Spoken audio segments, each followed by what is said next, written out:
वेदत्रयी का तात्पर्य हुआ कि वेद में भाव के प्रकटीकरण के 3 साधन हैं, 3 पद्धतियां हैं। एक पद्यात्मक पद्धति है जिसको छंद कहा जाता है या मंत्र कहा जाता है। उसका प्रवाह पद्यात्मक है, उसमें गिने चुने अक्षर होते हैं और वो 3 रूप में मिलता है, एक पद्य में, एक गद्य में और एक संगीत में। तो गद्य को यजुष कहा जाता है। यजुष के विषय में पिछले वार्ता में चर्चा हुई थी। वेद के गद्य भाग को यजुष कहा जाता है। यजुर्वेद में यजुषों का प्राधान्य है। तो यह समग्र वेद जो हैं वो पद्य में भी हैं, गद्य में भी हैं और संगीत में भी हैं। वही जब गद्य में कहा जाता है तो यजुष का हो जाता है, जब पद्य में है तो वही अनुष्टुप, तष्टुप और जगती, बृहति, गायत्री आदि जो विविध छंद वेद में प्रयुक्त हैं उनके लिए प्रयुक्त होता है। और यजुष के रूप में यजुर्वेद में उसका प्रयोग होता है।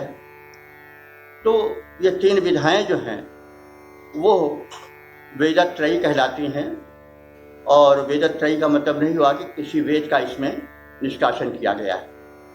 और ये बंटवारा यानी वर्गीकरण विषयक भेद है। इसमें भी चारों वेद समाहित हो जाते हैं, क्योंकि चारों वेद इन्हीं तीनों विधाओं में उपलब्ध हैं। अब वेद चतुष्टय का अर्थ हुआ कि 4 वेद, जिसका कि वर्गीकरण मुख्य संकलन ऋग्वेद से वेद व्यास जी ने किया था, जिसका पहले वर्णन हो चुका है। ऋग्वेद, यजुर्वेद, सामवेद और अथर्ववेद। इस प्रकार से वेदत्रयी और वेद चतुष्टय इनका समाधान कर दिया गया। अब वेदों का विस्तार जो संहिता था, संहिता भाग था, उसका विस्तार विविध रूपों में हुआ, जिसकी चर्चा पहले की जा चुकी है। जो यज्ञ वाला भाग था वो ब्राह्मण ग्रंथों में संग्रहित हुआ। जो उसका ज्ञान कांड था वो उपनिषदों में उसका संग्रह किया गया। जो गृहस्थ से वन में जाकर के एकांत में प्रकृति के प्रांगण में चिंतन मनन हुआ, वह आरण्यक कहा गया। और जो सूत्र ग्रंथों में उसका समन्वयन हुआ वो सूत्र ग्रंथ कहा गया।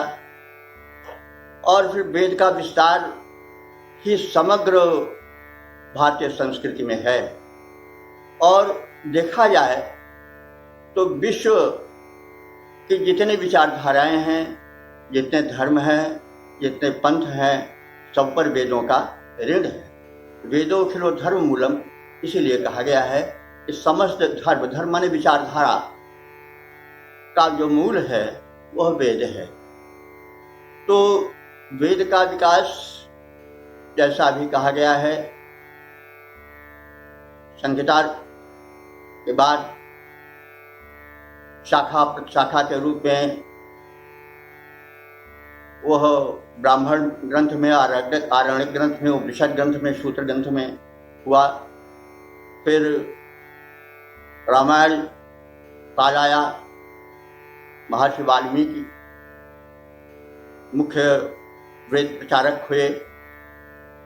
तो रामायण आर्ष ग्रंथ माना जाता है, लेकिन वैदिक साहित्य से इतर है। उसकी संस्कृत अलग है, उसकी संस्कृत लौकिक संस्कृत कही जाती है। लेकिन विद्वानों ने वाल्मीकि रामायण को भी पंचम वेद कहा है। और वेदो विघ्नेत प्रभु, और यानी प्रभु से मतलब है कि वाल्मीकि भगवान ने ऋषि थे, उन्होंने वेदों का उपबिंभण माने विस्तार अपने वाल्मीकि रामायण में किया। वाल्मीकि रामायण को भी पंचम वेद कहा जाता है, महाभारत को भी पंचम वेद कहा जाता है, पुराण भी उसके अंतर्गत आते हैं। और उपजीव्य ग्रंथ हैं रामायण और महाभारत। रामायण और महाभारत के आख्यान लेकर के समस्त भारतीय साहित्य अनुप्राणित हुई है। तो अनुप्राणन साहित्य में हुआ है वेद के की भावनाओं का। इसके अतिरिक्त सांख्य, योग, न्याय, वैशेषिक, पूर्व मीमांसा, उत्तर मीमांसा, इन ग्रंथों में भी, इन शास्त्रों में भी, दार्शनिक शास्त्रों में वेद के ही विचार आए हैं।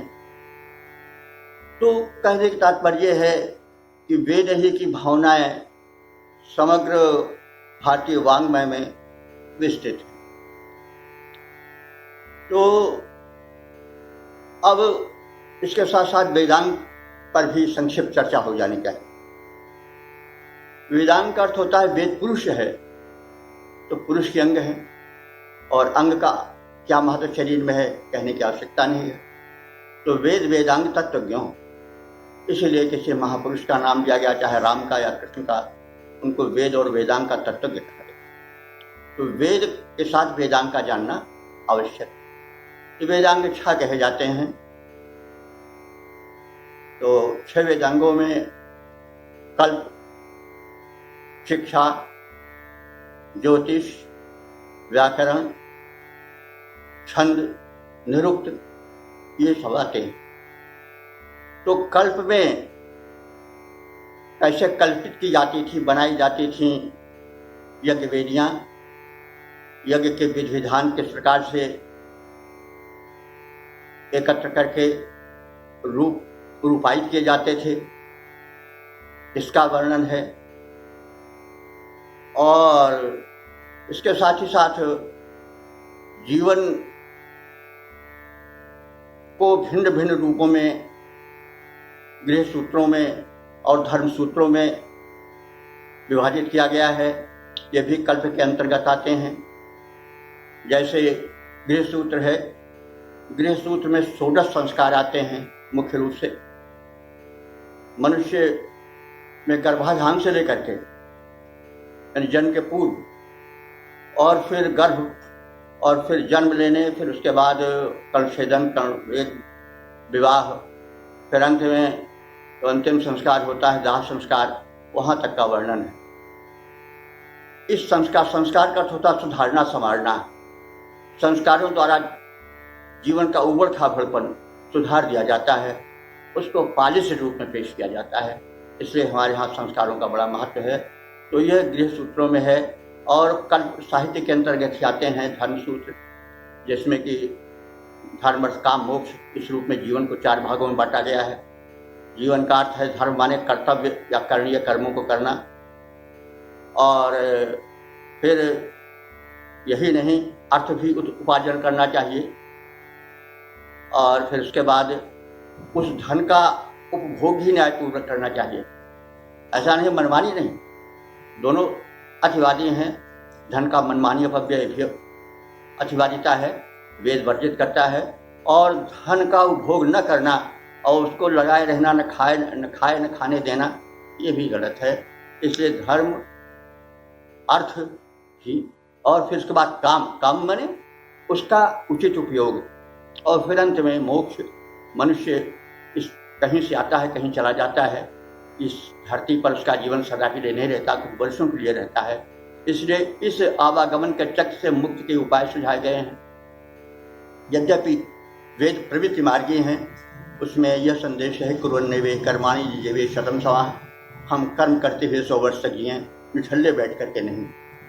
तो फिर भी इस प्रकार से एक रूपरेखा प्रस्तुत गई, क्योंकि विकास हुआ नहीं, ये सूत्र ग्रंथों में हुआ। तो ये सूत्र रचे गए जो कि कल्प साहित्य के अंतर्गत आते हैं। कल्प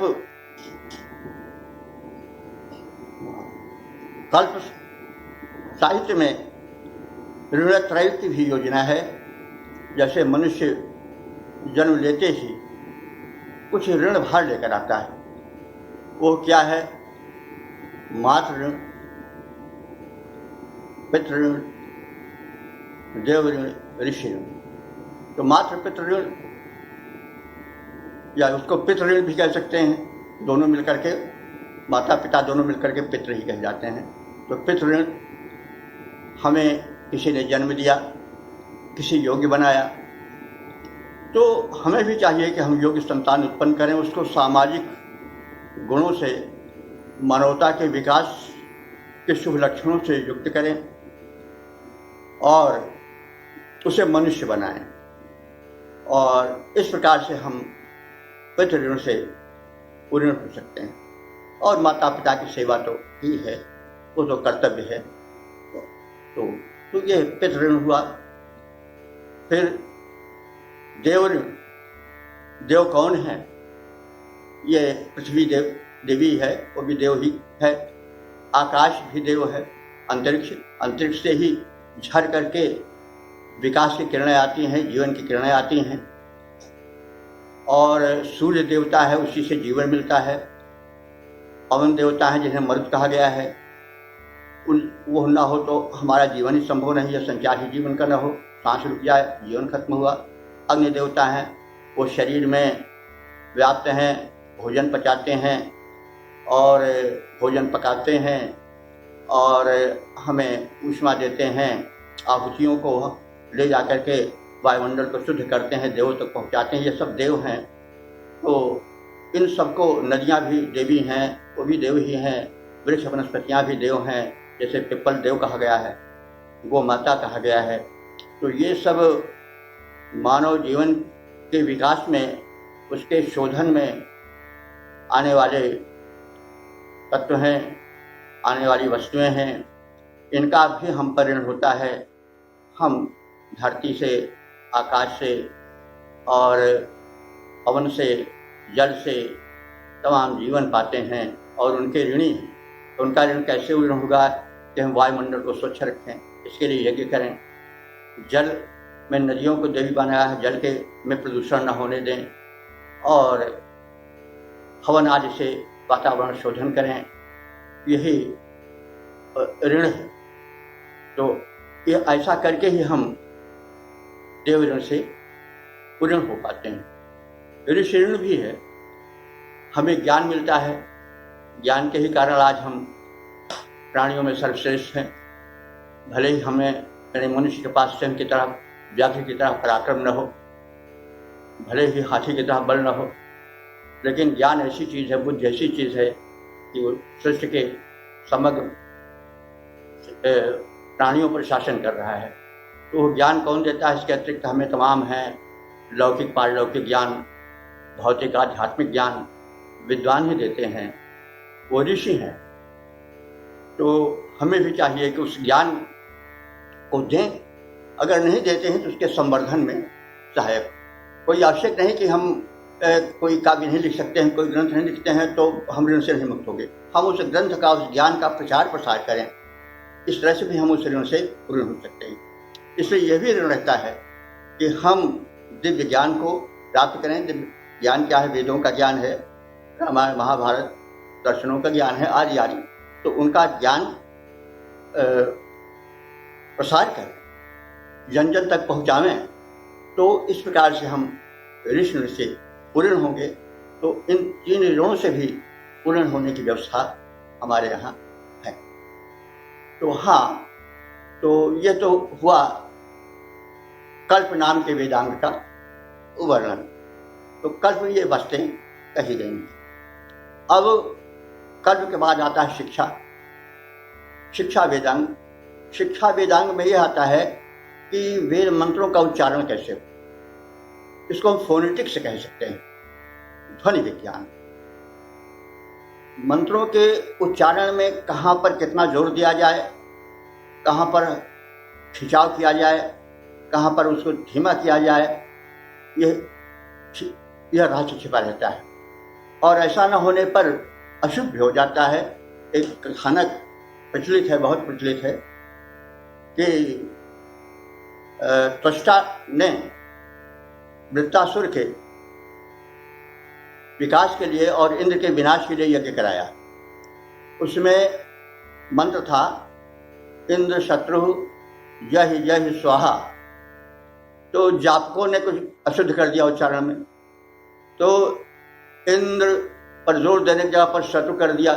इंद्र शत्रु का अर्थ हुआ कि इंद्र शत्रु, वो इंद्र जो हमारा शत्रु है उसको यह यह माने मारो मारो, स्वाहा आहुति डाली गई।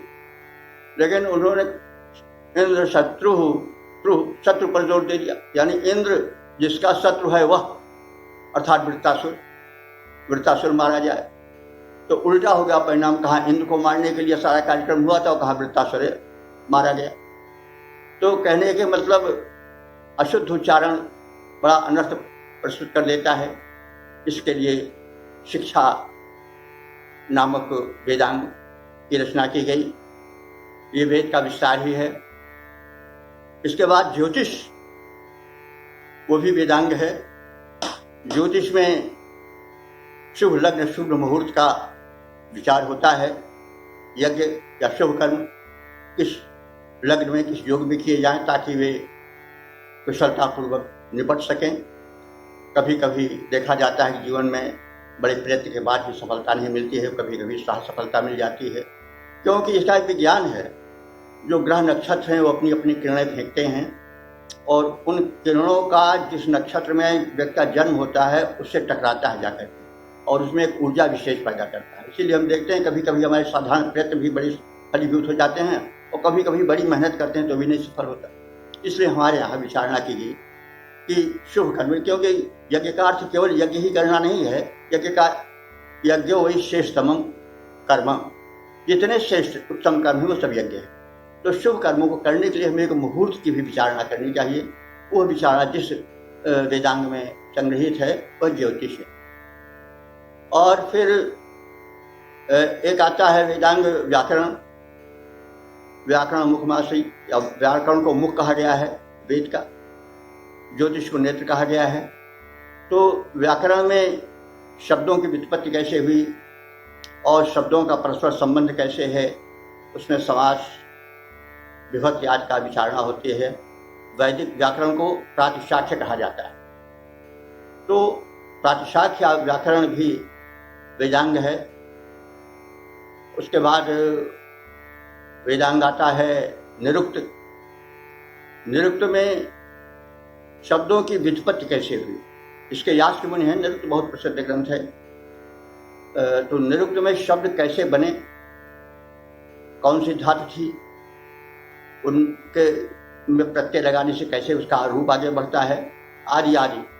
और साथ साथ जो शब्द समूह है उसका अर्थ भी निरुक्त में आता है, निघंट जिसको कहते हैं। तो शब्दार्थ वेदों का निहित है, यास्क मुनि ने किया है, यही प्रसिद्ध है निरुक्त। और फिर छंद एक वेद का अंग है। छंद मतलब छाद्यते ही छंद, छाद्य माने आच्छादित कर देना, रोक लेना, बांध लेना। ये जो बांध ले रोक ले वही छंद है। तो छंद भावों को बांध देता है, आच्छादित कर देता है, इसलिए वो छंद है। और यह भी कहा जाता है कि देवताओं ने अपने को अनश्वर बनाने के लिए वेद मंत्रों में आच्छादित कर दिया। यानी वेद मंत्र अनश्वर हैं तो देवता विनाश के भय से वेद मंत्र में प्रवेश कर गए ताकि वे शाश्वत रहे, सदैव रहे।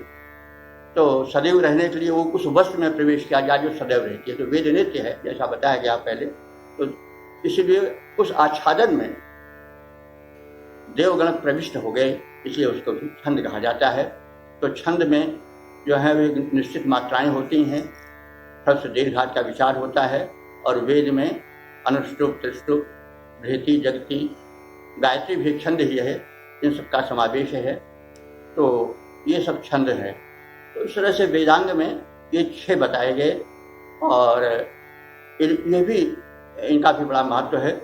और इस प्रकार से वेदों में संहिता भाग है उसका विस्तार ब्राह्मण ग्रंथ में, आरण्यक में, उपनिषद में और फिर बाद में रामायण महाभारत आदि में होता रहा।